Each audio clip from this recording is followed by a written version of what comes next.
Praise the Lord. Hallelujah. Palakpakan po natin ang ating Panginoon. Yan na po ba ang pinakamalakas na palakpak na pwede nating ibigay sa ating Panginoon? Hallelujah. Napakabuti ng Diyos. Anointed po ng ating praise and worship. Palakpakan naman po natin ang Diyos. Naranasan ho ba natin ang kanyang presensya? Amen? Amen. Parang inaantok pa ho yata kayo o nagugutom. Ayan. So naranasan po ba natin ang presensya ng ating Panginoon? Amen po ba? Our God is here. Tayo po ay naniniwala na kapag tayo ay patuloy na sumasamba sa ating Panginoon, ay ginagawa niyang trono niya ang ating mga pagsamba, ang ating mga papuri. Kaya pupurihin ng Diyos ngayong umagang ito dahil tayo po ay magkakaroon ng communion service mamaya dahil ngayon ay first Sunday ng buwan ng September. First Sunday ng buwan ng September. No po, at bar month na po. Pwede bang paki-occupy natin yung front seats sa ating mga kanina binanggit ko po eh. Okay, para po hindi bakante yung mga upuan sa harapan, especially po dito. Kaya mag-advance tayo. Sige po. Magandang umaga po sa lahat ng nanonood sa atin online. And pwede bang tumayo muna tayong lahat? Tapos mag-move na lang po tayo forward para po ma-occupy natin yung mga upuan sa harapan. At mas maganda na tayo po ay magkakasama, hindi po magkahiwa-hiwalay dun po sa Sige po, yung mga nasa likod, can you please occupy the front seats? Thank you po for your cooperation. Maraming salamat po. And tayo ay nagpapasalamat sa Diyos sapagkat ngayon po ay buwan na po ng September at bar month na. Kaya yung iba ay sobrang naghahanda na siguro. Pinaghahandaan na po yung Pasko. So again, our God is good dahil kahit kailan hindi nag-iwan, hindi nagpabaya ang Diyos na ito na ating pinaglilingkuran. Minsan pa po nating palakpakan ng ating Panginoon sa kanyang kabutihan. And before na tayo po ay magkaroon ng ating Holy Communion Service, ay pag-aaralan muna natin ang isang napakahalagang mensahe o topic natin ngayong umagang ito na may kinalaman sa ating tema. Ano nga po bang ating tema for the month of September? Christ, power is the answer. Multiplying the harvest. Pwede ba nating minsan pa banggitin? Lakasan po natin, sabay-sabay. Christ, power is the answer. Multiplying the harvest. Praise God. Tunay nga po na ang kapangyarihan ng ating Panginoon, ang sagot sa lahat po ng ating mga pangangailangan, sagot sa ating buhay. Ito man po ay sa ating personal, ito man po ay sa ating pamilya, at ganun din po sa ministry. Kaya nga po, magmumultiply po yung ani. At kanina po sa ating first service, ay ito din po yung na-share natin. At napakahalaga na maranasan natin ang kapuspusan at kapangyarihan ng ating Panginoon because the task of fulfilling our God-given calling is so immense. Napakalawak, napakalaki. Kapag babalikan lang natin yung ating mission to bring all peoples, tapos ang vision natin, a glorious church evangelizing and discipling, talaga pong nakakalula. But this is what God wants. Kaya tayo po ay nagpapasakop sa kalooban ng Panginoon. As a church, we exist to glorify God. We exist to fulfill the calling of God. We exist to fulfill the purpose of God. So mag-share ng gospel, yung maging ilaw at asin, hindi po madali yun Yung tayo po ay maging ilaw at asin ng mundong ito. Padilim ng padilim ang mundo. Nandyan ang napakaraming mga issues, lalo na sa pamahalaan, sa ating kapaligiran, napakarami. At medyo nakakalula din ho. Pero nais ng ating Panginoon na mas lalo na mag-shine ang church sa panahon na may kadiliman, sa panahon na may kaguluhan. The church must arise, the church must shine. Arise, shine. The light of God is on us ang liwanag ng Panginoon ay nasa atin, kaya magliliwanag ang kanyang church. So in our strength, it's impossible to do that. But with the power of God, we can do it. That's why God wants us to trust in Him alone. Palakpakan natin ang ating Panginoon. Basahin po natin ang Acts chapter 1, verse 8. Acts chapter 1, verse 8. Shall we read? Sabi po dyan sa NIV na salin ng Biblia. Sabay-sabay po, lakasan po natin. But you will receive power when the Holy Spirit comes on you. And you will be my witnesses in Jerusalem and in all Judea and Samaria and to the ends of the earth. Pwede bang lakasan po natin ang pagbabasa natin? Kasi ito po yung nais ng Diyos na gawin natin as a church habang narito pa po tayo sa mundong ibabaw na ito. We should fulfill this command of God, this purpose of God sa ating mga buhay bilang isang church. Sabay-sabay po, Acts 1:8, NIV. But you will receive power when the Holy Spirit comes on you, and you will be my witnesses in Jerusalem and in all Judea and Samaria and to the ends of the earth. At matatanggap ninyo, mararanasan ninyo ang aking kapangyarihan kapag dumating ang banal na Espiritu sa inyo. At kayo, ano ang magiging result or consequence? Kayo ay magiging patotoo. You will be my witnesses in Jerusalem. So of course, sa atin, sa konteksto natin siguro as spiritual Israelites, yung Jerusalem, yun yung ating tahanan, yung ating bahay, yung ating pamilya, Judea, kapitbahay, Samaria, ang ating bansa, at ang ends of the earth, buong mundo. Ito po ang nais ng Diyos na gawin natin habang nasa mundong ibabaw pa po tayo. And God promised us His power. Pakisabi po sa katabi nyo, sabi nyo kapatid, ipinangako ng Diyos ang kanyang kapangyarihan.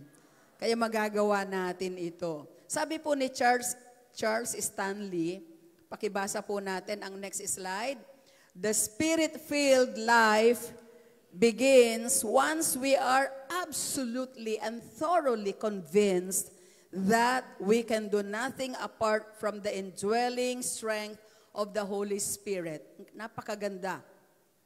Ang kapuspusan daw ng banal na Espiritu ay ating mararanasan, matatanggap sa panahon na kinikilala natin o kinilala natin at tayo ay kumbinsido na wala tayong magagawa hiwalay sa kapangyarihan o hiwalay sa banal na Espiritu. Diba? Imagine, hindi po pala yung iintayin mo lang na, Lord, fill me. Hindi. Kapag dumating sa point na na-realize mo sa buhay mo na wala kang magagawa hiwalay sa Panginoon, yan na ang simula na pupuspusin ka ng ating Diyos na buhay. Amen po ba? Palapakan natin ng malakas ang Panginoon. Napakaganda. Kaya kalooban ng Panginoon na tayo po ay mapuspos. Kalooban ng Panginoon na tayo ay ma-empower bilang kanyang church. Also as an individual, as a Christian, as a believer, it is the will of God that we are empowered for His glory. So the Holy Spirit is the source of power. Siya po ang power, siya po ang source, pinanggagalingan ng tunay na kapangyarihan. Hindi natin magagawa ang napakaraming bagay na nais ng Diyos na gawin natin. Alam niyo ba yon? Nasa Bible, makikita natin ang mga bagay na ipinapagawa ng ating Panginoon. Tayo kasi ang kanyang church ang gagawa ng lahat ng ito, hindi yan kayang gawin ng mga taong wala sa pananampalataya, wala sa Panginoon. They cannot do the things that God wants us to do as a church. The people outside the church cannot do this. So itong power na ito, ang sabi dyan, a supernatural power beyond human capacity that enables us, believers and the church, to victoriously live out our faith, fulfill our calling, share the good news of Jesus, multiply the harvest, and advance God's kingdom. Andito po lahat yan. Makapamuhay tayo ng may katagumpayan, matupad natin ang kalooban ng Panginoon, ma-share natin si Jesus bilang mga witnesses, mag-multiply ang harvest, at lumawak ang kaharian ng ating Panginoon. We cannot do that without the supernatural power. Tingnan niyo po yung katabi niyo. Mukha bang may power? O malungkot, o parang talunan, parang lugi, parang lugame. Hindi po yan ang kalooban ng Panginoon. That's not the will of God. Ang gusto ng Panginoon, we are empowered, we are powerful, we are victorious. Amen? Hallelujah! Glory be to God. So mayroon lang po akong nakita na isang illustration. Mayroon daw pong kwento po yung isang lalaki na bumili siya ng bagong computer.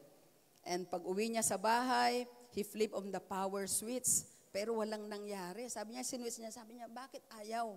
Sabi niya ganon. And puzzled, the man switched the computer off and rechecked all the connections. Sinecheck niya lahat, Tapos, wala pa rin nung switch niya. Kinuha niya yung screwdriver, mayroon siyang ilang mga hinigpitan doon sa kanyang computer. Chinek niya, wala pa rin, hindi pa rin nagsuswitch. So, tinignan niya yung manual, ano bang gagawin? Baka mayroon akong nakaligtaan dito. Tapos sinwitch niya, wala pa rin. Sinwitch on niya, wala pa rin. Tapos medyo nagagalit na ho siya. Masama na loob, gusto na niyang ibalik. Sabi nilhan niya. Maya-maya po dumating yung kanyang anak. At sabi nung kanyang anak, wow, nice computer, Daddy. Okay lang ba na isaksak ko na sa outlet? Tapos pagkatapos nung sinwitch niya, nag-on.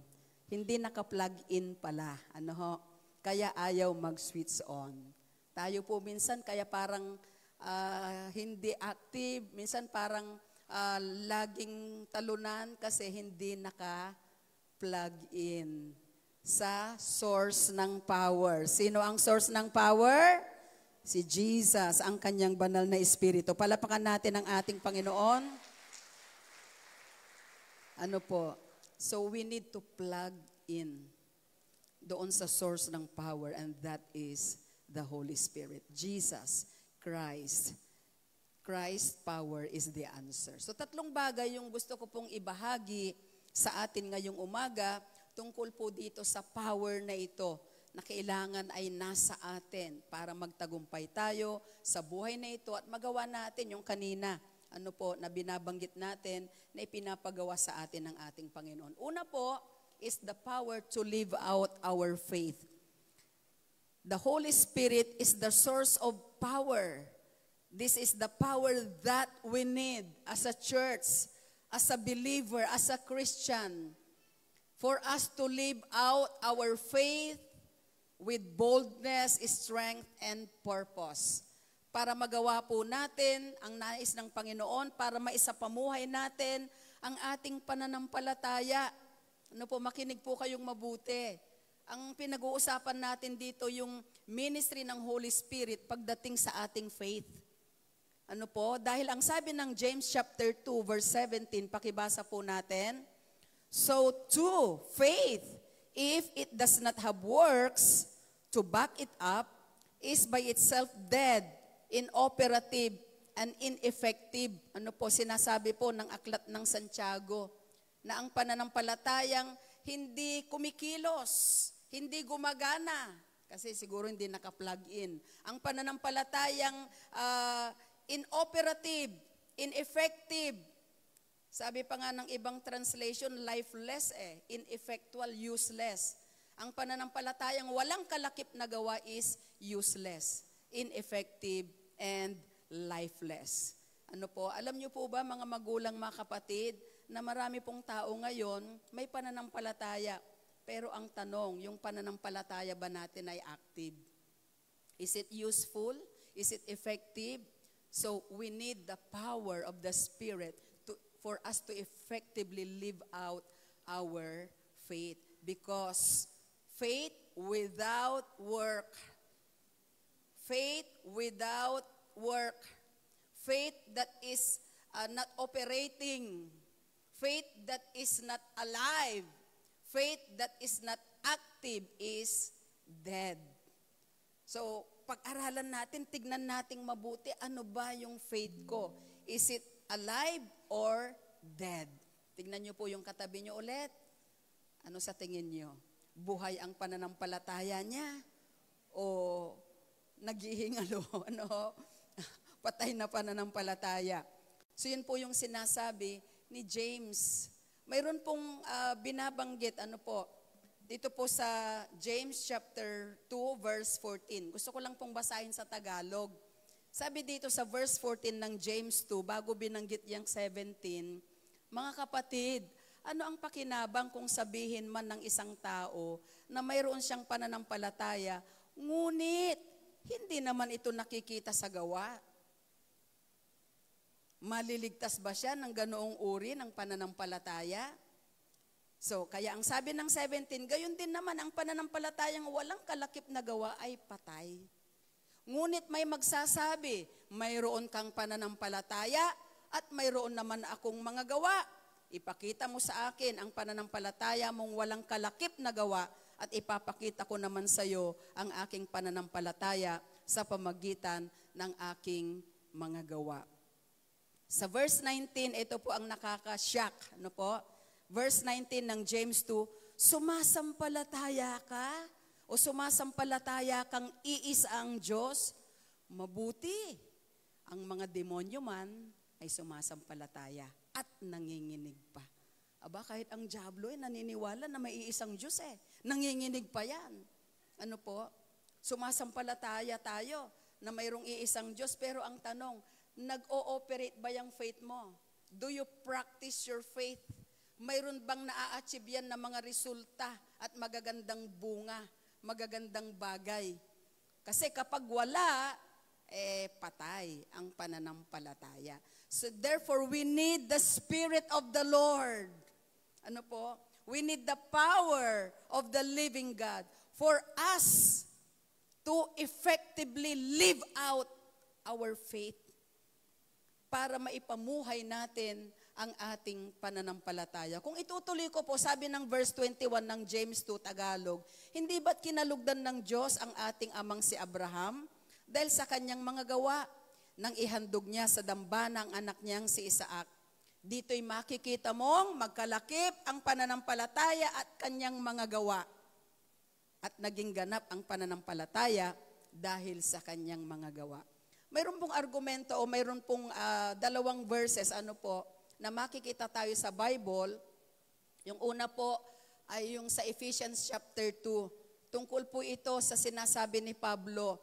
Ephesians chapter 2 verses 8 and 9, tungkol sa pananampalataya, nang sabi niya, we are saved by faith and not by works. Kinig po kayo, tayo ay naligtas dahil sa pananampalataya, hindi dahil sa gawa. Pero sinasabi ni James na ang pananampalatayang walang gawa ay patay. Paano natin ito i-memory? Kasi hindi pwedeng magka-contradict. Si Pablo po, ang kanyang focus ay legalism. Ano po? Kasi ang sinasabi ng mga tao, kailangan gumawa ka para ka maligtas. Pero ang sabi ni Pablo, manampalataya ka para ka maligtas. Sabi ng mga tao, gumawa ka ng kabutihan, maliligtas ka. Uso pa rin ho yan ngayon. Kayong ibang tao nagdo-donate ng ganito, thinking na kapag sila'y gumawa ng mabuti, maliligtas sila. Hindi po yon. Kaya in-address yan ni Pablo. Sabi niya, ikaw ay manampalataya sa Panginoon, sapat na para ikaw ay maligtas. At ang sabi ni James, parang sinusugan niya in James chapter 2:17. Parang sinusugan niya na ikaw ay ligtas dahil nanampalataya ka, then dapat yung pananampalataya mo na nagbigay sa iyo ng kaligtasan ay nakikita sa pamagitan ng iyong gawa.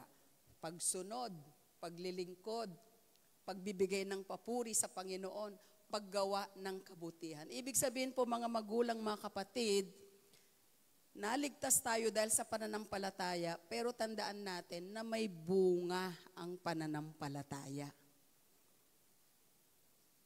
Tahimik, ano po? May bunga ho ba ang pananampalataya natin? Nagbubunga ho ba? Pwede bang tignan niyo yung katabi niyo, sabi niyo kapatid, Kumusta na ang bunga ng pananampalataya? Nakaakay ka na ba? Nagliliwanag ba yung faith natin? Yung pananampalataya po ba natin ay nagsha-shine? Di ba? Nagliliwanag. Nakikita, nararamdaman, na-oobserbahan ng iba. Kanina nagbigay ako dito ng illustration eh. Ano po? Ang dalawang tao, pareho silang mananampalataya. Ano po?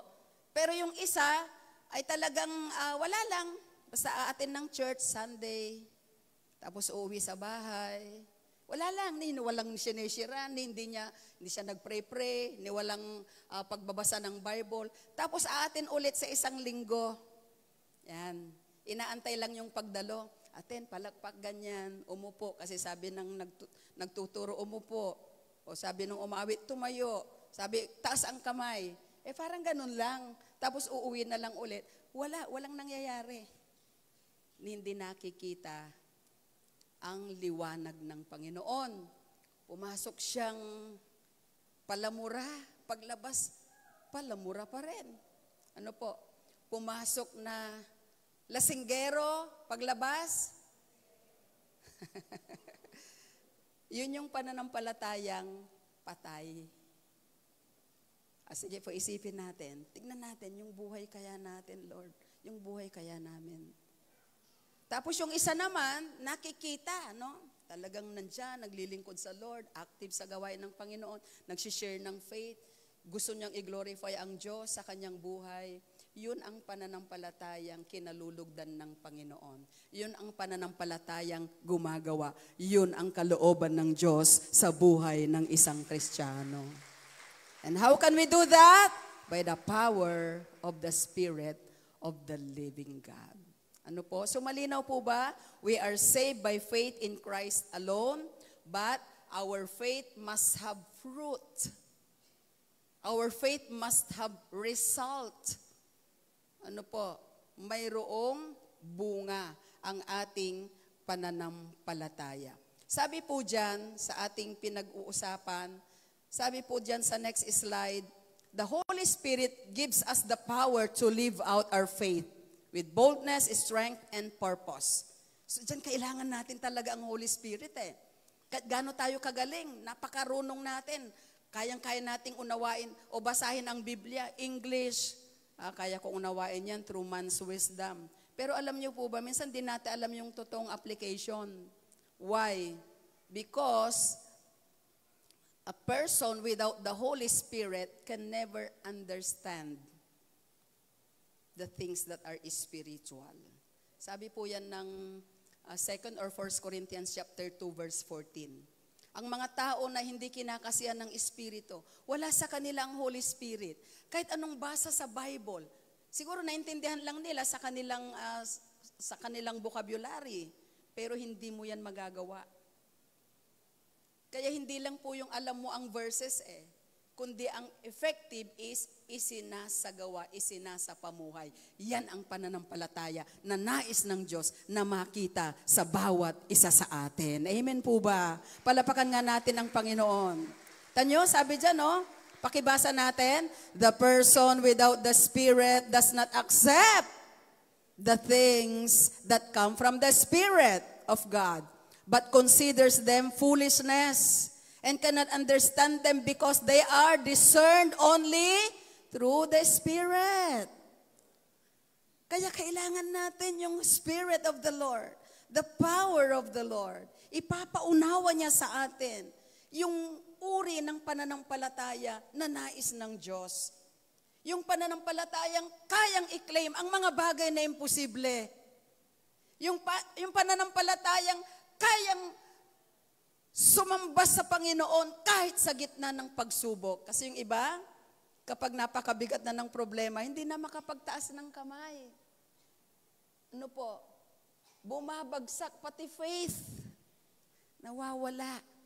Tingnan nyo nga po yung katabi nyo ulit. Sabi nyo, kapatid. Imulat mo muna. Ay, hindi imulat.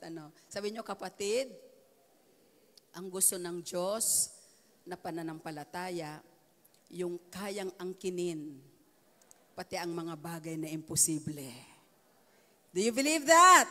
Gusto nyo ba yon? Yung ganong klase ng pananampalataya? Of course. That God is a God of great wonders. Sinasabi natin yan, ha? Sa ating human mind, alam natin. Pero pagdating na sa totoong buhay, nasaan ang wonder?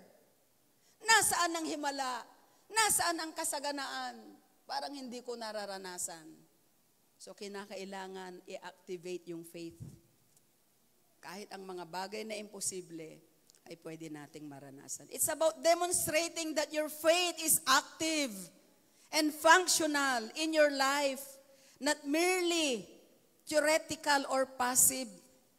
Ano po, hindi ito imaginary lang, katang-isip, hindi passive. Ang totoong buhay na pananampalataya, gumagawa, kumikilos, nagtatagumpay, nararanasan ang himala ng ating Panginoon. Amen!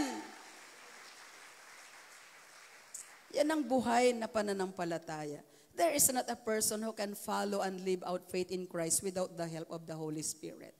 Sabi din, ilang beses binanggit sa Bible, we live by faith. Ano po? Not by sight.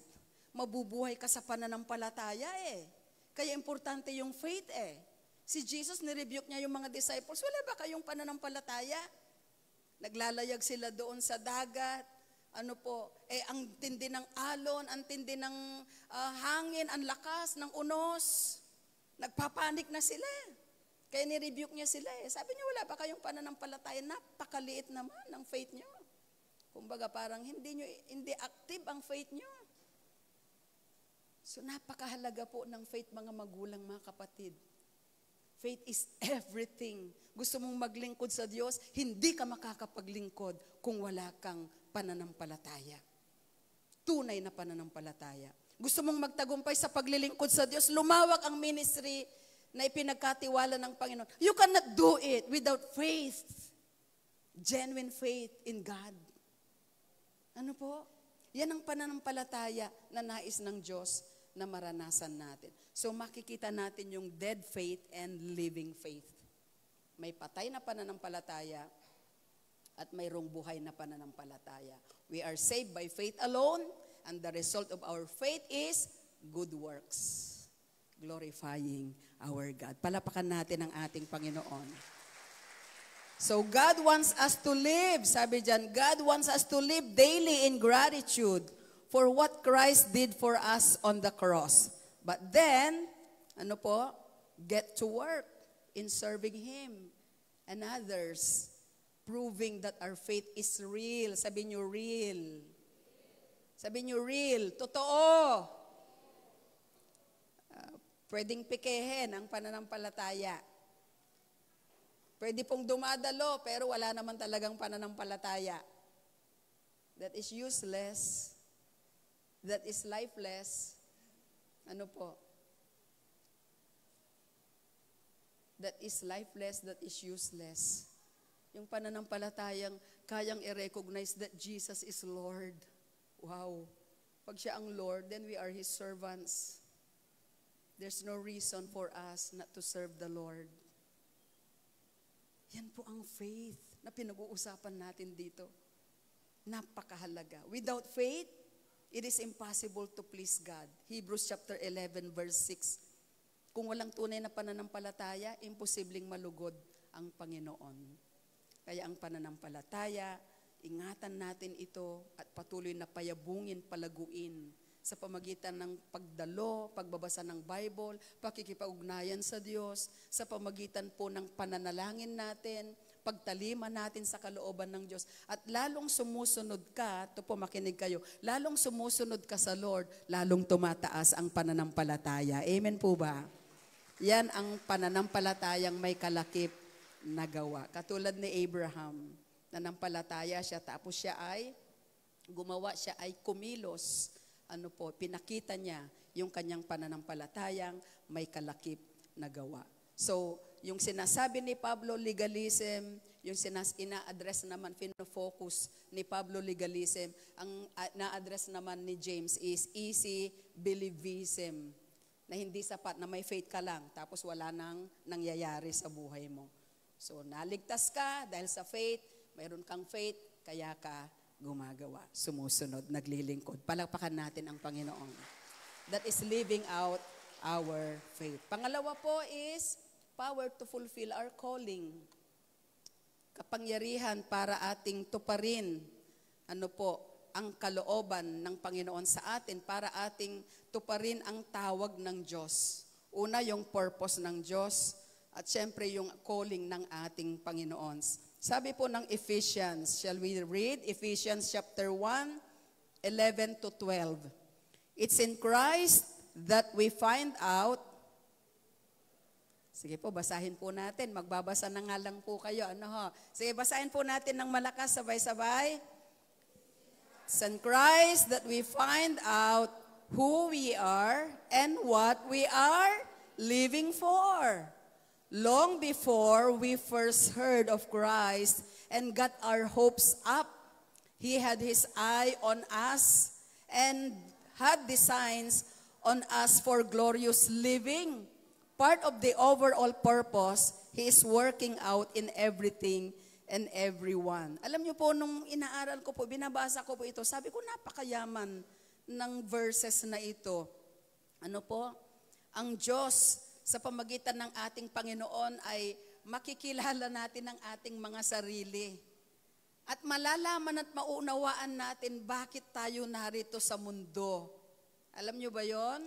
Alam niyo po ba ang dahilan? Naunawaan ba natin? Tingnan niyo uli yung katabi niyo, sabi niyo, kapatid. Alam mo ba ang dahilan? Bakit ka narito? Alam mo ba yung purpose mo? So yung purpose ng Panginoon sa buhay natin, yung kalooban ng Diyos, yung nais niya sa ating mga buhay. Nung inaaral ko po ito, God wants to give us the power to steward our purpose and our calling. Para maging mabuting katiwala tayo, magawa natin, masunod natin ang kanyang layunin at magtagumpay tayo sa ating kanya-kanyang assignment. Magkaiba po pala yung purpose tsaka calling. In a broader sense, ang purpose, it answers the question, why? Why are you here? Yung sa purpose-driven life, di ba? Nung kay Rick Warren, bakit tayo narito? Bakit tayo nilikha ng Diyos? So yun ang purpose natin, to glorify God. Sabi natin, to glorify God. Lakasan niyo po, to glorify God. Para luwalhatiin natin ng Diyos.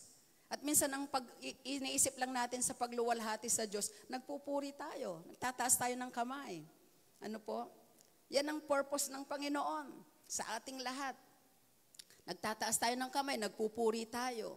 Pero alam niyo po ba na na-fulfill natin yung purpose na i-glorify ang Diyos kapag tayo ay tapat at ginagawa natin ng tama ang ating calling. Sabi niyo, calling. So ang calling naman, it answers the question, how? So purpose is the fundamental reason for something's existence. Or in a broader sense, why humans are here. Why humans are here. So ito po ay dahilan bakit ka narito. So ang sabi ng Lord, to glorify Him, para luwalhatiin siya. Ngayon, ano naman yung calling? It answers the question, how? A calling is a specific action, role, or profession that you are drawn to or summoned toward. Ito daw pong calling, so assignments or vocations. Galing ito sa Latin na word na vocatio. V-O-C-A-T-I-O. Vocatio, which means calling. So ang ibig pong sabihin pala nito, yung purpose natin ay i-glorify ang Panginoon sa pamamagitan ng pag-awit, pagsamba, sa ating Panginoon. Pero ang isang bagay po is yung calling mo. Kung ginagawa mo yan ng tapat, you are called in the government, serve with all integrity. You are called by God to be a public servant, maglingkod ka ng tapat. Gawin mo ang tama. Antindi ngayon ng mga issues, flood control. Grabe, nakakalula ang mga balita, etc. So, yung calling mo na tinawag ka ng Panginoon dyan, gawin mo ng may katapatan. Kahit minsan binabato ka, gawin mo pa rin kung anong tama. Bakit? Diyan ka tinawag ng Panginoon. Kapag ginagawa mo pa rin ang tama sa kabila ng lahat ng panlalait, sa kabila ng lahat ng panggugulo na ginagawa ng kaaway, pag ginagawa mo pa rin ng tama ang iyong calling at assignment, naluluwalhati mo ang Diyos, yan ang purpose mo. Palapakan natin ang Panginoon. Tinawag ka ng Diyos bilang teacher. Sino dito mga teachers? Yeah, may mga teachers, no? Yan po, saludo ho kami sa inyo. Napakabigat din ng gawain ng mga guro. Di ba? So, antindi ngayon ng mga bullying, ng mga problema ng mga kabataan, depression, anxiety, lahat. Self-entitlement, antindi po. No po. So, kung ikaw ay teacher, gagampanan mong mabuti yung tungkulin mo bilang teacher. Hindi ka gagaya dun sa, wala lang, gawin nyo na to, uwian na. Wala na. No? Wala nang natutunan yung mga estudyante. Hindi po ganon. Kinakailangan ay matapat ka kasi ang purpose mo, yung mga tao, yung mga bata, turuan mo, lumaki sila, mamold sila, hindi lang academically, kundi mamold sila na maging mabubuting mamamayan ng ating pong bayan. That is your calling. Tignan nyo yung katabi nyo ulit, sabi nyo kapatid, ikaw, ano naman ang calling mo? Ikaw ay tinawag na manager? Then, do your work with all your heart. Tinawag kang janitor, wag nating lang ang janitor. Janitor lang, no. Gawin mo ng buong husay. Malinis ang CR. Hello? Diba? Malinis ang CR. Pagka yung CR ay hindi maayos, sinong hinahanap? Janitor, di ba? Kaya yan ay assignment po yan. At huwag niyong isipin na nakakaya naman. Hindi po. Tendera ka, di maging blessing ka sa mga kapwa mo tendera. Hindi yung sinagap ang lahat ng chismis. Ano po, hindi yon. So calling yun ng assignment, specific po yun. So God is pleased when you fulfill your calling with all your heart because it means you are fulfilling the greater purpose and that is to glorify the Lord. Kaya pala mayroong sinasabi sa Colossians, di ba? Sinasabi sa Colossians na do your work with all your heart kahit walang nakakakita. Di ba? Servants, do your work with all your heart kahit walang nakakakita. Gawin nyo ng buong husay, buong inam. I was called, ako'y tinawag na pastor. So, hindi lang ina, hindi lang asawa, kundi tinawag din akong pastor. Ano po? So, ito po yung kinakailangan, I need to fulfill this calling with all my heart, with all passion. Hindi porke umiidad na nawawala na yung alab, yung passion. Hindi porke may pamilya na, hindi porke mayroon ng mga ibang pinagkakaabalahan, wag na lang yung mga ganyan. Hindi po ganon. Kinakailangan patuloy ang ating passion because you want to fulfill your calling. Sabi ng Colossians 3:23 and 24, whatever you do, work at it with all your heart. As working for the Lord, not for humans. Ikaw ay empleyado, ginagawa mo ang trabaho mo ng tapat, hindi dahil sa boss mo, hindi dahil sa sahod mo, ginagawa mo yan. Kasi yan ang kalooban ng Panginoon. Nag-glorify mo ang ating Panginoon, na-fulfill mo yung ultimate purpose ng buhay mo. And you can do that only by the power of the Spirit. Magagawa lang po natin yan sa pamagitan ng kapangyarihan ng Espiritu. Empleyado tayo, hindi tayo 15:30 employees. Alam niyo yung 15:30? Papasok pag 15th, no? Ika-15 ng buwan, bakit? Sweldo. Makikita mo pag 30, bakit? Sweldo. Kaya may mga ghost employees. Kung may ghost projects, may ghost employees. Huwag hong ganon. Hindi yun kalooban ng Diyos. Kung tayo ay totoong Kristiyano, pakita natin yung ating pananampalataya sa ating katapatan, sa pamagitan ng ating katapatan. Palapakan natin ang ating Panginoon. Pastor, hindi ko kaya, parang ang hirap. Kaya nga, you need the power of God . I'm weak. Parang si Moses. God calls Moses. Sabi ni Moses, Lord, mahirap akong magsalita. No, makapal yung dila ko. Tapos, Panginoon, utal ako. Sabi ng Lord, hindi, tinatawag kita eh. Liberate the Israelites. Free the Israelites. Deliver my people from the bondage in Egypt. So, anong ginawa ni Moses? You are God. God said, I am. That I am. Ako yun. Anong kailangan mo, Moses? Ako yun. Sinampalatayanan ni Moses, kaya pumunta siya eh. And true enough, God was with Moses. Palapakan natin ang Lord.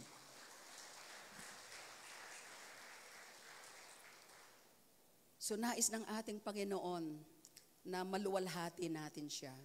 Nais ng Diyos na gawin natin ang ating calling. Calling is God's invitation. O sabi po dyan sa ating slide, pakibasa po natin. Gandang tignan natin yan eh. Each Christian is uniquely called and appointed by the Lord to fulfill his or her purpose and a particular calling that brings glory to God and blesses others. At dito po sa next slide, ang sabi dyan, pakibasa natin. Calling is God's invitation to you to participate in a specific way to bring Him glory. And this is a stewardship opportunity. Ang ganda po ng salitang stewardship opportunity. Alam niyo po, kapag ginagawa natin yung trabaho natin ng ayos, yan ay pagiging mabuting steward, katiwala. Tandaan natin na yung work natin, that is opportunity. Kaya nga po, minsan pag may nagpapaskil, may mga job opportunities. Di ba? Opportunity, hindi lang vacancies eh. Mas maganda yung opportunity eh. So nag-a-apply tayo kasi may opportunity. Ngayon, kapag nandun ka na, yung iba naman sabi na, ang hirap pala niyan, ayoko na. Alam niyo po, you have to love your work.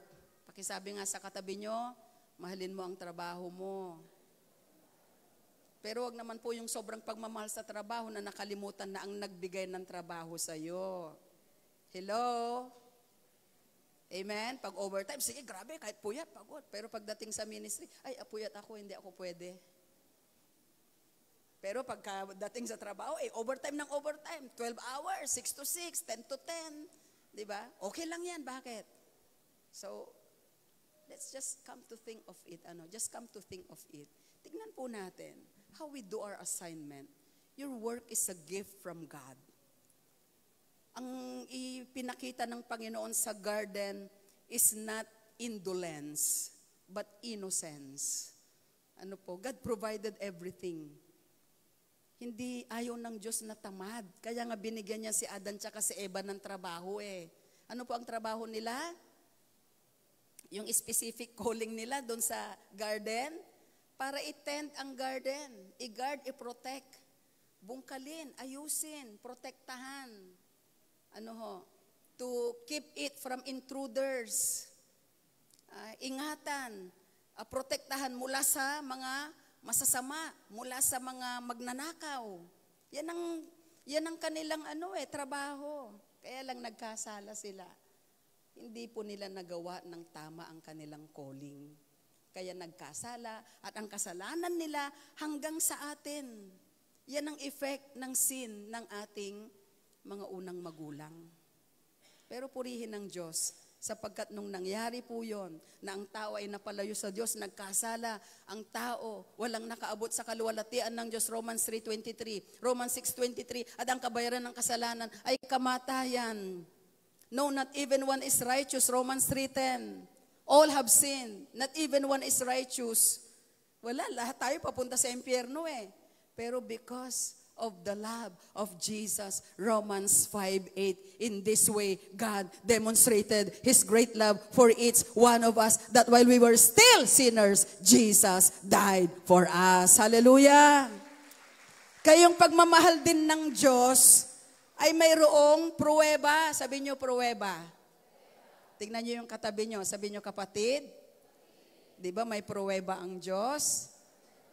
Binigay niya ang kanyang bugtong na anak. Tanong, babalik uli ako. Hindi ako makaget over dito. Yung pananampalataya ba natin may pruweba? Salamat sa 10 sumagot. Yung pananampalataya ba natin may pruweba? Dapat lang. To honor God. So, this is a stewardship opportunity that all of us are entrusted with. Sabi din po ng 1 or 2 Corinthians 4:2, it is therefore important that those who were given a trust must prove faithful. Napakahalaga yung mga binigyan ng tiwala, patunayan nilang tapat sila. Binigyan ka ng assignment sa church, sa ministry, maging tapat ka. I-report mo, may life group ka, wala naman. I-report mo, nag-life group ka, hindi naman wala naman pala. Isang buwan mo nang hindi pinupuntahan ng life group. Bato-bato sa langit, ano po, di ho ba? Ibig sabihin po, ang Diyos po kasi natin, He's also a God of reward. And God rewards equitably. God is a God of rewards. Tandaan natin. And He rewards equitably. Kaya po, tandaan natin na ang Diyos natin ay patas. Maglingkod tayo ng tapat. Minsan hindi tayo nare-recognize ng tao. Minsan hindi tayo napapansin. Minsan walang commendation, hindi ka nakatanggap ng plaque, ni kahit man lang ribbon o kahit man lang isang medal or what. Tandaan mo, sa Diyos, walang nakakalagpas sa Kanya. Lahat ng ginawa mo para sa Kanya, sa Kanyang kaluwalhatian, yan po ay may gantimpala. Amen po ba? Palapakan natin ang Panginoon. Malakas na palakpak sa Lord. Sino pa ang mga tinawag ng Diyos? Si Isaiah, tinawag ng Panginoon, si Jeremiah. Mabibigat yung kanilang mga calling eh. But because of the power of the Spirit, they were able to accomplish it. Yung iba sa kanila, halos ibinitin ng patiwarek. Yung iba sa kanila, pinatay, ipinako sa krus. Matitindi po ang mga naranasan ng mga sumunod sa Panginoon dahil sa kanilang calling. Tayo po. Ang sinasabi lang ng Lord, anak, yung kapitbahay mo, uwiin mo. Anak, yung pamilya mo, dalin mo sa Panginoon. I-life group mo. Yun lang, Kumbaga sa wala pang pagdurugo ng iyong puso dyan, wala pang sugat sa iyong katawan. And yet, minsan ayaw natin. Minsan tinatamad tayo. Yan po ang dapat ma-break sa kaisipan at puso ng mga Kristiyano, yung katamaran, yung walang passion, walang compassion. Nung Friday po ay nagkaroon po kami ng review and planning. Kasi po ang GIL nagkaroon tayo ng ito po yung simula September ng ating fiscal year. So ni-review natin yung mga plano, mga programa po natin para sa church. Alam niyo po, isang bagay na binigyang diin ng Panginoon, and God specifically whispered that to me. Evangelize and make disciples. Yun lang po. Yun lang po. Pero ano ang nangyayari sa church? Yung katotohanan, real talk. Wala. Kukunti nag-evangelize. Sinong nagpa-follow up? Ano po? Sinong nagdi-disciple na mayroon kang each one bring one, dinidisciple mo yung isa? Diba? Nakakalungkot, di po ba? Pero yun talaga ang calling ng bawat isa sa atin. Ano po? Yan po ay common na calling to win souls. Tignan niyo po yung katabi niyo, sabi niyo, kapatid, next Sunday, sama mo na ang pamilya mo. Amen? By the way po, September 21, tama ba ako? Hindi na i-announce kanina. September 21 ay family day natin. Family Day with the Lord. Ayan. So, at saka Grandparents Day na rin, pagsasama-samahin na natin dyan ang okasyon. Ano po, pagdiriwang ng Family Day, kaya isama nyo po ang pamilya nyo, pero wag naman po na kada Family Day lang tsaka kasama ang pamilya. Dapat linggo-linggo kasama ang... Gusto nyo ba yon? Do you desire that, church? Do you believe that God can do it? Do you believe that God will use you to win your family? Palapakan natin ang Panginoon. Si Jeremiah, sabi ng Lord sa Jeremiah 1:5, before I formed you in the womb, I knew you. And before you were born, I consecrated you. I appointed you a prophet to the nations. Sabi ano po? Jeremiah 1:5. So sabi ko nga kanina, tinawag ako ng Lord na pastor. Di ko naman siniksik ang sarili ko dito. Ano po, for how many years nagpapastor po tayo? Alam nyo, hindi nawawala yung apoy at alab. Laging pinapaalala ng Lord sa akin, anak, minahal kita ng gayon na lang. Ano po? So pag naaalala mo yun, na ang Diyos, grabe ang pagmamahal niya sa'yo, ano naman ang respond natin? Ano naman ang response natin? Ano naman ang tugon natin? Kaya nga, minsan siguro nagtataka kayo o parang nakukulitan na kayo kay pastora. Ba't si pastora pinupus tayong mag-serve? Ba't si pastora gusto niya tayo ay umattend ng life group? Kasi gusto ni pastora, lumago tayo. Hello? Bakit? Kasi yun ang calling ko Tingnan po natin ang Ephesians chapter 4, 11 to 13. Tingnan lang po natin, Ephesians 4, 11 to 13. Para maunawaan nyo si pastora, bakit ganyan? Si pastora parang namimilit. Hindi po ako namimilit. Ano po? Pero yan po kasi ang calling ni pastora. Tingnan po natin ang verse 11. So Christ Himself gave. Lakasan po natin. Basahin natin 11 to 13 po yan. Sabay-sabay. 1, 2, 3. So Christ Himself gave the apostles, the prophets, the evangelists, the pastors, and teachers. 12. Ano ang rason? Bakit tinawag sila dyan sa calling na yan? To equip His people for works of service, so that the body of Christ may be built up until we all reach unity in the faith and in the knowledge of the Son of God and become mature, attaining the whole measure of the fullness of Christ. Tinawag ang evangelist, pastor, teacher, prophet, at saka, teacher, prophet, evangelist, apostles, tinawag ng ating Panginoon. Para yan ang trabaho niya gawin. Mag-equip ng mag-equip. Patatagin ang church. Palaguin. Kaya may training, may discipleship, may journey. Kasi ng calling. And I need to be faithful to God who called me for that purpose. Hindi pwedeng magpabaya ang pastor. Anong sabi diyan? To equip His people para maglingkod, for works of service. Para humayo, para mag-follow up, para yung mga nawawala at nagwawala ay maibalik sa Diyos. Yan po ang purpose. Kaya tingnan niyo yung katabi niyo, sabi niyo, kapatid, tayo pala yun. Yung hahayo at magsosolwin. Tapos ang gagawin ngayon ng church ng pastor, equip. Para yung mga nasolwin at na-equip, sila din ang magsosolwin. Sila din ma-equip hanggang ang buong, hindi muna Pilipinas, ang buong Kalamba ay na-born again sa harapan ng ating Panginoon. Paano natin magagawa yon? By the power of the Spirit, we can fulfill our calling.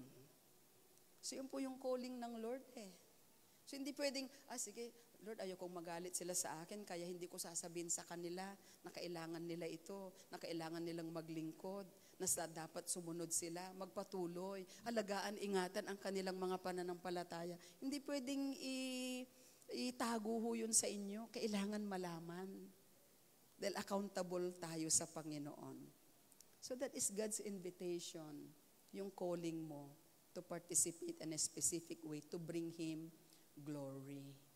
Pag ikaw ay napaka-buting manager, magaling, godly, alam mo na calling mo yon, ginagampanan mo ng may katapatan, mawiwin mo yung mga empleyado. Kung ikaw ay teacher, mawiwin mo yung mga estudyante mo.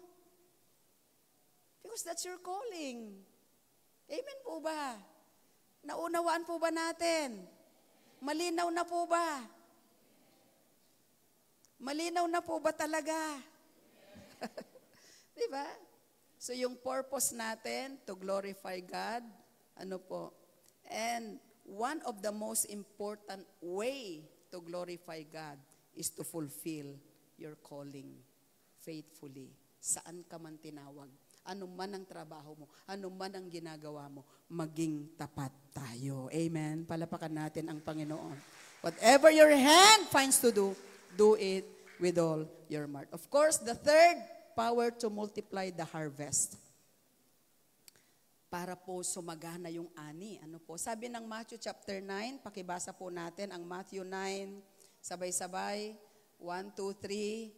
When he looked out over the crowds, his heart broke. So confused and aimless they were, like sheep with no shepherd. And 37, what a huge harvest, he said to his disciples. How few workers, on your knees and pray for harvest hands. Alam niyo po, sa next slide, alam niyo po ba na ang Diyos, it was the harvest that moved him to leave the ivory palaces of heaven and come to a world of woe.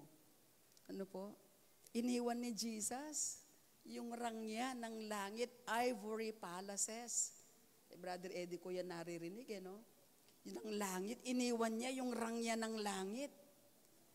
Nagkatawang tao. Dahil sa harvest. Kasi siya ang may-ari ng bukid. So tignan natin, balikan natin yung ating pinag-aaralan. Ano po? Harvest of souls. Yung binabanggit po sa Matthew chapter 9, ay ang ibig sabihin dito ng ating Panginoon, maraming aanihin. Tignan niyo yung mga tao, parang mga tupang ligaw, walang pastol. Tapos maya-maya binabanggit na niya, napakaraming aanihin. Kokonti ang mag-aani. Makinig po kayong mabuti. Habang pinag-aaralan ko po ito, mayroon po akong nakitang mga katotohanan. Ano po? Na ang Diyos, sobra siyang interested sa tinatawag na harvest. The one thing that interested the Lord Jesus more than anything else was the harvest. And it was the harvest that moved him to leave the ivory palaces of heaven and come to a world of woe. Ano po? Pwede namang sabihin na lang ng Panginoon, wala nang bababa. Hindi na magkakatawang tao ang ating Panginoon. Tiyang! Isang ganyan lang, o ligtas na lahat. Hindi eh. So ipinapakita doon sa Matthew chapter 9 ang dalawang metaphors. Una, yung metaphor ng sheep at shepherd. Ano po? Na ipinapakita ng Panginoon na yung need ng mga sheep, need ng mga tao, kayang i-provide ng shepherd. Ano ang need ng mga tao? Ano ang need nyo? Lahat. Kayang i-provide ng shepherd yan. Amen? Sabi ng Psalm 23 verse 1, the Lord is my shepherd, I shall not want. Sa ibang translation, I shall not lack. Ang Panginoon ng aking pastol, hindi na ako mangangailangan pa. Wala na akong kakailanganin. Kasi lahat ipro-provide ng aking shepherd. Amen po ba? Ang Panginoon ng aking pastol, hindi ako magkukulang.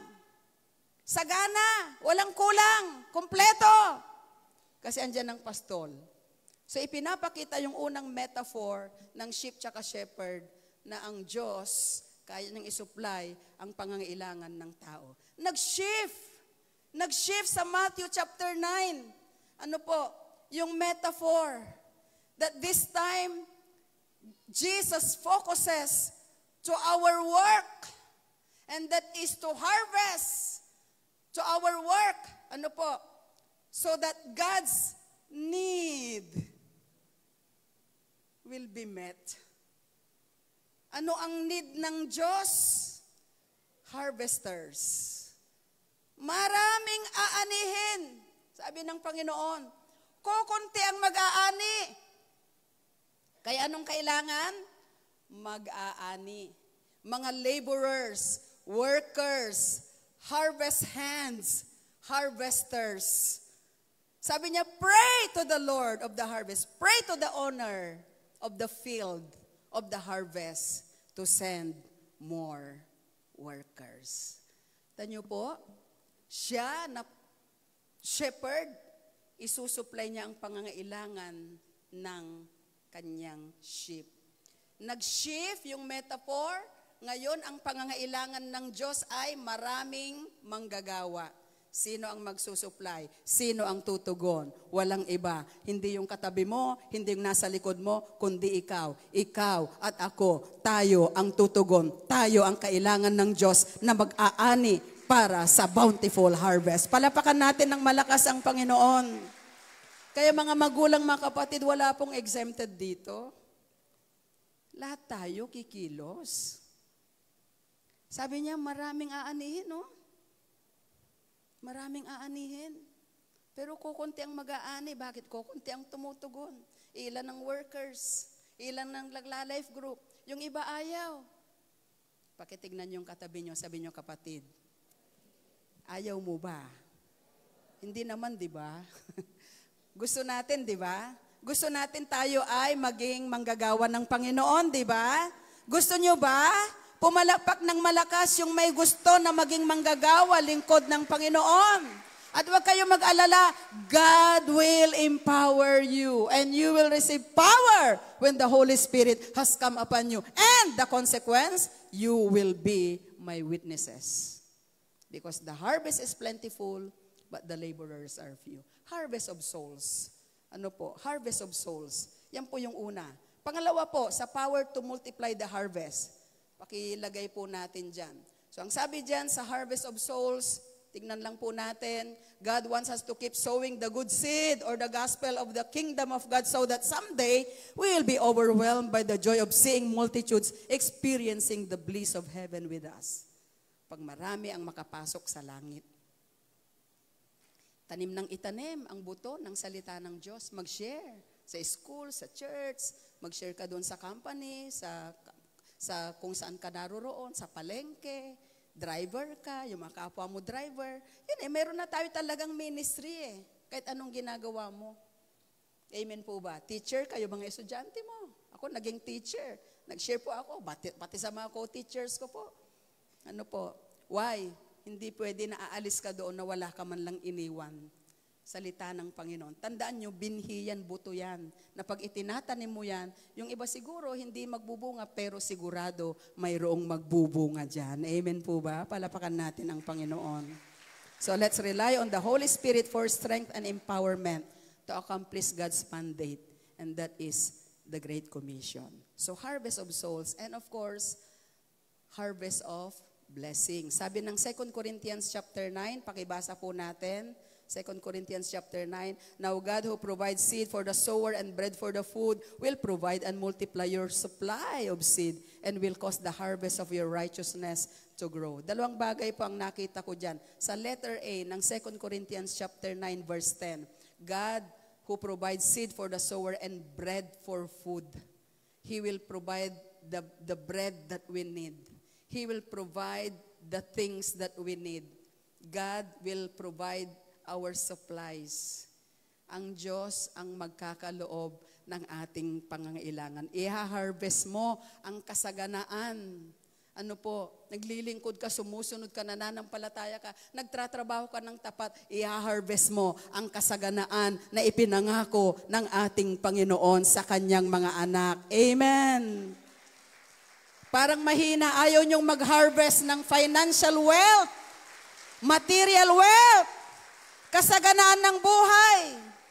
Diba? Pinansyal na kasaganaan. Material na pagpapala. Yan po ay kalooban ng Diyos. Pakisabi nga po sa katabi nyo, tignan nyo katabi nyo, sabi nyo, kapatid, gusto ng Diyos mayaman ka. Kaya lang minsan sa pagsasalita nyo, hindi ako naniniwalang gusto nyo Pakisabi ulit sa katabi, kapatid, gusto ng Diyos masagana ang buhay mo.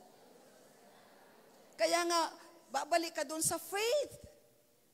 Tapos doon sa calling.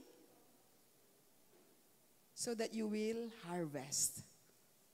It's harvest time. Amen. Lahat ng mga pagtatanim natin. Faithful ka sa tithes mo, you will harvest. Faithful ka sa Lord, you will harvest. Yung faith mo, grabe, you will harvest. Harvest of blessings. Sabi po dyan, God will provide your needs. Harvest of blessings. Ano po? Sabi ng verse 10, letter A. God's overflowing generosity which provides for believers so they can in turn generously provide for others, ultimately resulting in more thanks to God. Siya na nagbibigay ng binhi sa magsasakat ng tinapay upang makain ng tao. Siya ring magbibigay, magdaragdag ng inyong binhing itatanim at magpaparami ang mga bunga ng inyong mga gawang matuwid. Pati ibang tao mapagpapala. Kapag binless ka ni Lord, the blessing will not stop in you. It will flow. Amen po ba? Palapakan nga po natin ang Panginoon. So continue to sow seeds of faith. Of course, ang sabi po dyan, a harvest of righteousness. Nagpapatuloy. Patuloy, habang ikaw ay yung pananampalataya mo, ine-exercise mo, lalong sumasagana yung katuwiran sa buhay mo. Alam niyo ba yon? Kasi si Abraham, because of his faith, it was accounted to him as righteousness. Pinakita dahil sa kanyang pananampalataya. Kaya siya po ay naging father of many nations. Itinuring, ibinilang siyang matuwid. Mga magulang, mga kapatid, harvest of righteousness, ibig sabihin we grow to reflect God's character in all we do. And we experience a spiritual growth and in ourselves as we practice disciplined life. As we practice a disciplined life, lalo tayong lalago, lalo tayong magagamit ng Panginoon, lalo kang magsha-shine habang pinapractice mo yung disiplinadong buhay. Yung calling mo, ginagawa mo. Faithful ka sa Panginoon. In all you do, yung faith mo lalong tumataas. Pinapaypayan mo yung alab-apoy ng paglilingkod mo. At sinong makakagawa niyan? The Holy Spirit. Kailangan natin ang banal na Espiritu. Palapakan natin ang Panginoon. Sabi po dyan, yield therefore to the power of the Holy Spirit. Magpasakop tayo, hingin natin, i-ask natin ang Lord, Lord, fill me. Lord, anoint me. Lord, empower me. Yung tatlong bagay na yan na sinabi ni Pastora, power to live out our faith with boldness. Hindi ka mahihiyang mag-share. May tapang, may strength, may lakas. I-provide ng Lord yung lakas ng katawan mo, kahit may edad ka na. Si Caleb nga, at the age of 80, he is still asking for a difficult assignment. Sabi ng Brother Eddie, matanda na siya, 80 years old. Sabi niya, Lord, give me that mountain. Another assignment. Wow. Napakasarap kasing maglingkod sa Lord. Pero ito gusto kong sabihin sa inyo, hindi nyo maaakay yung iba na maglilingkod sa Lord kung kayo puro reklamo. Kasi ang dami kong ginagawa. You cannot win others. You cannot convince others to serve the Lord. Kapag ang pinapakita natin, ang ministry is a burden. Makinig po kayo, mga church leaders, workers. Kapag ang nakikita ng mga tao, parang bigat na bigat ka, parang hirap na hirap ka, parang puro reklamo, hindi natin sila mai-inspire para maglingkod sa Panginoon. Kahit pagod ka na, lilingkod ka pa rin. Nung isang gabi po yun, after nung meeting namin nung Friday, maghapon, pero grabe, it was a fruitful, very inspiring day. Kasi ang dami naming plano, ganito, ganyan ang gagawin. Imagine yung iba uwi pa ng Louisiana. Halos 2 hours ang travel, 3 hours, ganyan. Pag matraffic, medyo umuulan pa noon. After ng meeting namin, 5:30 siguro, parang ayaw pang mag-uwian. Sabi nga namin, napansin namin, parang ayaw pang mag-uwian. Maya-maya po, after namin na mag-meeting ng Laguna Wide Pastors, minute ko naman yung district, mayroon lang kaming mga important na concerns. Hanggang alas 9 ng gabi. Yan si Alain, Tapos po, pag uwi ko ng bahay, mga 9 na, bukas agad ang kasi may mga gagawin pa ako, may email ako, mayroon akong ganito, ayusin, etc. May isasubmit po ako.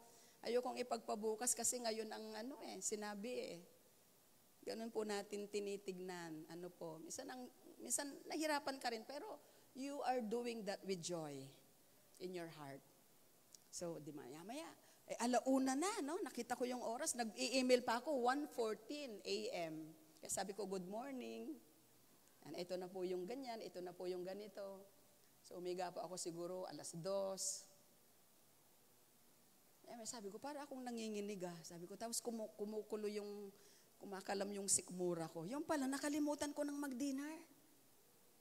Ano po?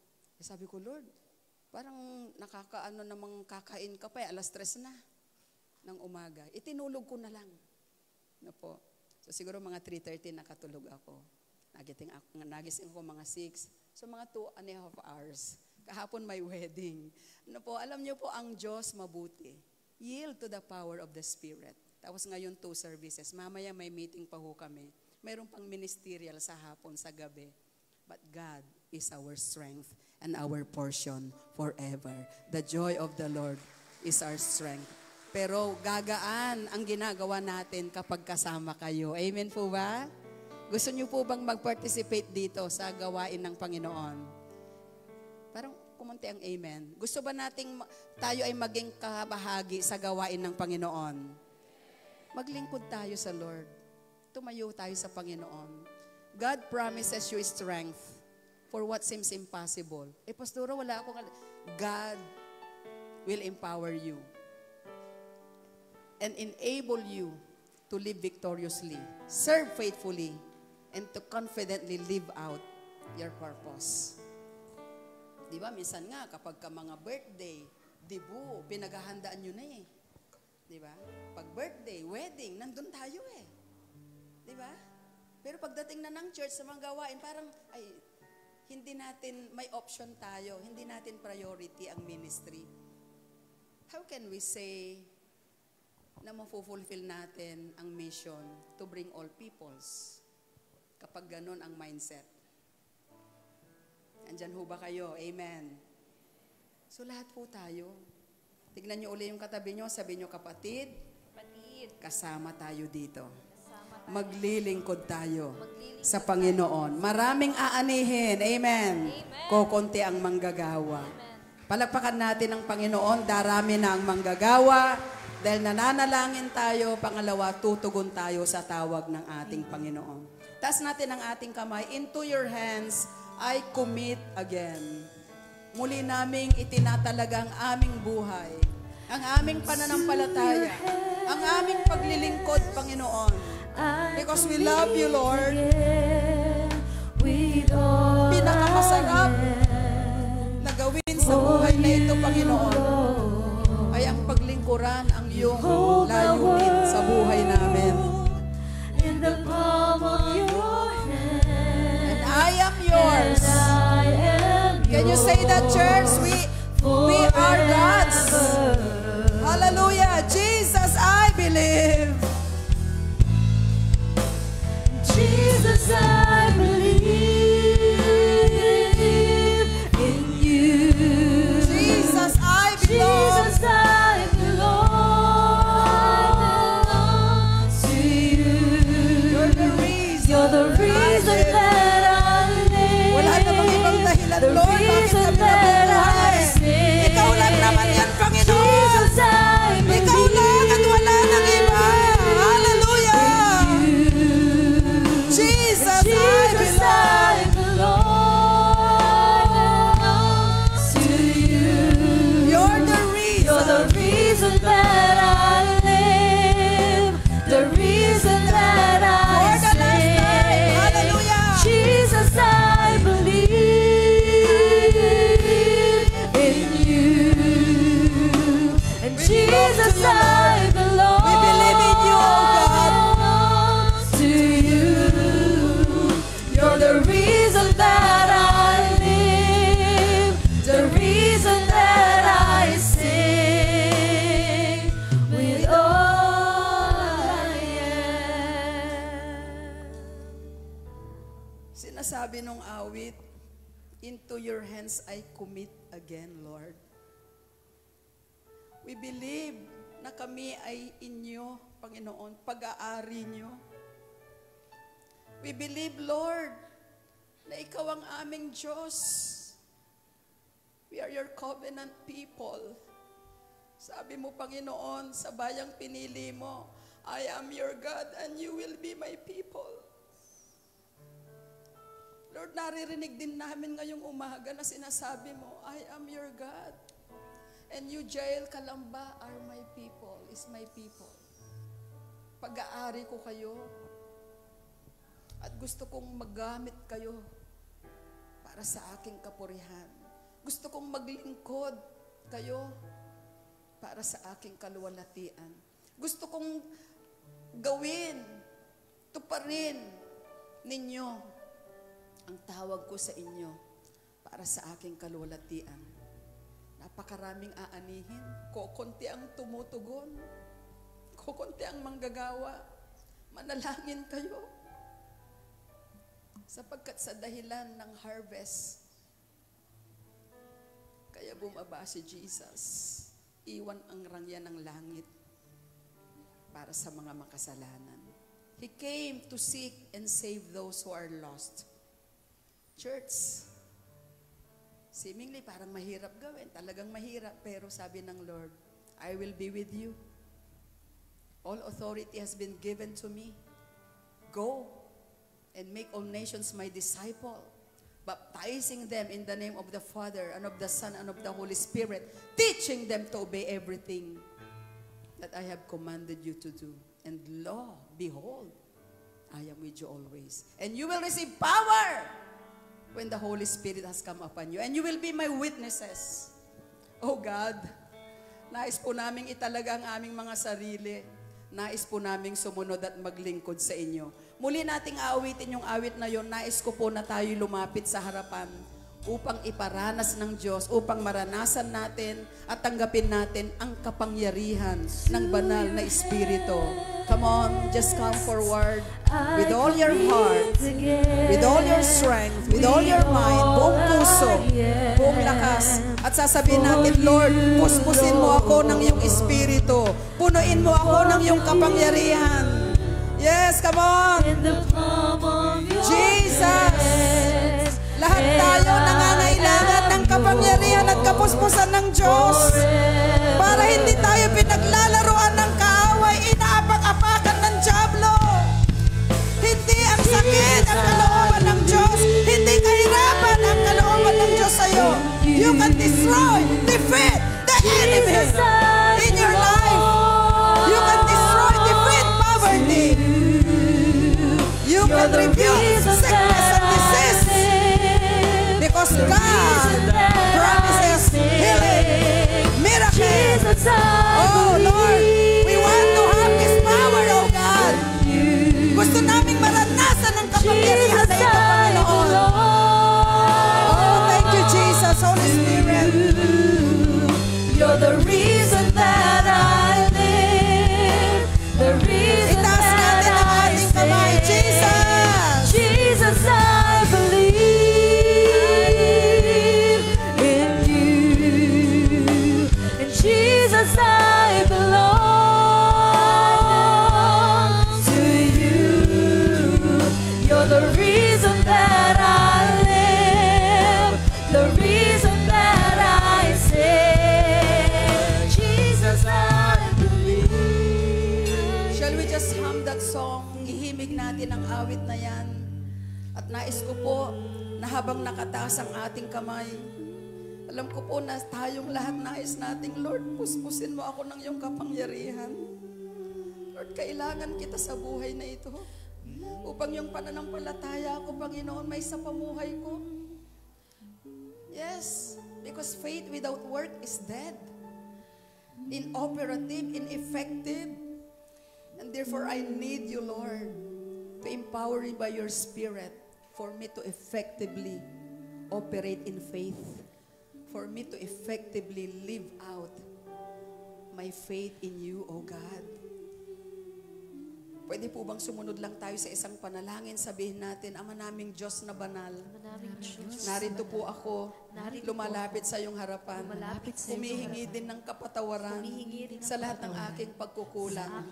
Inaamin ko, Panginoon, na ako'y nagkasala, nagkulang, nagkamali. Patawarin niyo po ako, hugasan at linisin sa aking kasalanan at gawing karapat-dapat. Kaaya-aya ang aking buhay sa iyong harapan. Binubuksan ko ang aking puso. Kinikilala kinikilala kita Kinikilala bilang kita aking Panginoon bilang aking at sariling Panginoon tagapagligtas. at tagapagligtas. Tulungan mo ako, O Diyos, Tulungan mo ako, na Diyos, mabuhay para na sa iyo, mabuhay na para maglingkod sa'yo, sa iyo, na maglingkod na maging para tapat sa'yo, sa iyo na maging tapat hanggang sa iyong ikalawang pagbabalik. hanggang sa iyo. Salamat po ng marami Salamat sa po ng buhay na marami, walang hanggan, sa buhay na walang hanggan, sa kaligtasan, sa kaligtasan, sa katagumpayan, sa katagumpayan, sa kapuspusan ng banal na Espiritu. ng banal na Espiritu. Fill me, Lord, Fill me, in Lord, Jesus' in mighty Jesus' name. name. Hallelujah. Taas natin ang ating kamay. Lord, bless and touch your people as we continually, Father, claim, oh God, the power and the unction of the Spirit of the living God. Hallelujah, hallelujah. Oh, come, Holy Spirit, fall fresh upon your church, upon your people, now, in Jesus' mighty name. Holy Spirit, Oh, come on, ask God. Holy Spirit, come. Holy Spirit, touch. Holy Spirit, anoint me. fill me Empower me. with your Lead me. power. Guide me. Direct me. In Jesus' mighty name. Satisfy my needs. Oh, Jesus, Jesus. Only you can make me whole. Give me strength to make me Oh, touch your people, Lord. Touch your people, oh God. Bless your people. Anoint your people. Now, in Jesus' name. Fall afresh on Come on. me. Just lift up your hands. Say hallelujah, hallelujah, hallelujah. Say Holy Spirit, Yes, yes, yes, yes, yes. fall Hallelujah. afresh on Receive, me. receive the power of the Lord. Receive the touch of the Spirit. Fill me Now, with your power. just receive the power of the Lord, the touch of God now. In the name of Jesus. Oh, Lord, receive. Let them receive. Let them be touched by your power, by your anointing. In Jesus' mighty name. Just receive the power of God. Just receive the touch. Now. Holy Spirit, Yes, receive the touch of God. Now, receive. fall Yes, afresh mabilis na, on mabilis na. me. The Lord is here. Oh, He's touching you. He's empowering you. Precious Holy Spirit, receive. Let them receive your touch, Lord. Shakarabakande. Rabashatatatatatatatakararabashande. Receive the touch of God.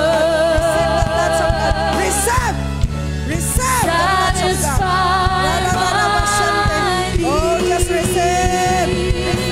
Receive. Now. Only you Just receive can the touch. make Receive me the power of the Spirit. whole. Now, just receive. Give me strength to make me Hallelujah. whole. Oh, God right now is calling you. Come back to me, my And fall afresh on me. Pour out your spirit, Lord. And pour out your Receive the power. spirit. Pour out your spirit. Pour out your spirit on me. Pour out your spirit. Pour out your spirit. Pour out your spirit. Pour out your spirit on me. Pour out your spirit.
answer.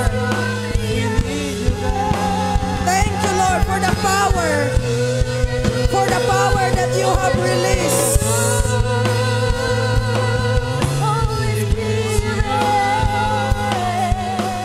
Thank you for the power that we have received. And we can live victoriously, serve effectively, and be fruitful in this life, Lord. Salamat, Panginoon. Count us in. Kami, Panginoon, ay nagtatalaga ng aming mga sarili sa mga huling panahon na ito ng pag-aani. Isama mo kami, Panginoon. Count us in, oh God. Taas natin ang ating kamay, sabihin natin, Panginoong Jesus. Panginoong Jesus. Nagtatalaga kami ng aming sarili. Nagtatalaga kami. Isama mo kami Isama mo kami sa mga laborers at sa mga manggagawa sa mga manggagawa para sa mga aanihin para sa mga aani sa pangalan ni Jesus. Sa pangalan ni Jesus. I love you, Lord. love you, I worship you. I worship I will serve you. I will follow you I will follow you as long as I live as long as I until the very rapture of the church. In Jesus' mighty name, ang lahat ay magsabi ng malakas na amen. Palapakan natin ang ating Panginoon ng malakas na malakas.